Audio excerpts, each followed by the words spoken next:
bottom, he had the good fortune to snag himself on a tree root jutting out from the wall of the abyss. Below him yawned death. Above him, in the circle of light, growled a grizzly, roared a lion. But in this not-to-be-envied position, he spied an abandoned beehive and stuck his finger into the honeycomb. He put the honey to his lips and laughed at the sweetness. But did that poor trapped monk really laugh?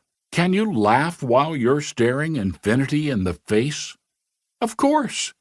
I once met with a circle of widows to do book reviews. What amazed me was their laughter. All of them had walked with heavy steps behind life's shiny hearses and watched as the shallow earth swallowed up what seemed their only reasons to live. Each of them had known the grim necessity of setting a table for one. All of them had wept over tasteless bread and wide, empty beds that nibbled at their security. But amazingly, in time, they learned a new laughter along the edges, and what wholesome laughter it was, too. They had learned to play and survive the game of brinksmanship. They had finally accepted life's greatest truth. Joy rarely erupts in the safe centers of our lives. Laughter may inhabit the middle, but not joy. Joy rises only along the edges.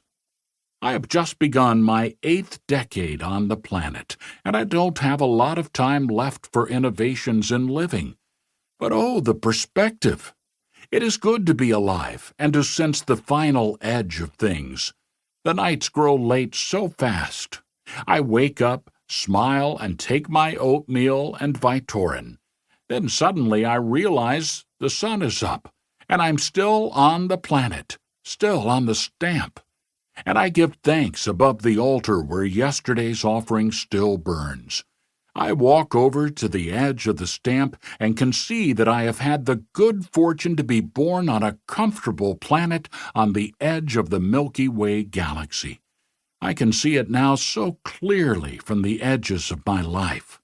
So I have hope that even on my last morning here, I will still exult that the milk is sweet and the bread is affordable. I, like the best of my fellow pilgrims, am an edge-dweller, and God is with me. So this book, like every worthy book, is born on and written from the edges. I am not sick at the moment, nor am I in any danger. But I am also not safe, never have been, don't want to be. My security has been compromised by the dangers I face daily. Each time I drive to the market, I am only 18 inches from being in the oncoming lane. I eat spinach from California, so who knows? I trust my life at 30,000 feet to a pilot I've never met. I was once pelted by rocks in Yemen simply for looking so American. On another occasion, I strayed too near the geysers of New Zealand, but my footing was secure enough to save me. So I remain here. The tissues that comprise my physiology are all a little leaky, but they seem to be functioning.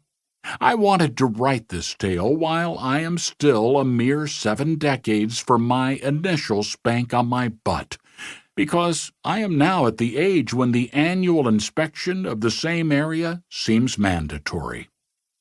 Don't feel sorry for me. I am in no greater danger than you are. The Edge is a good address.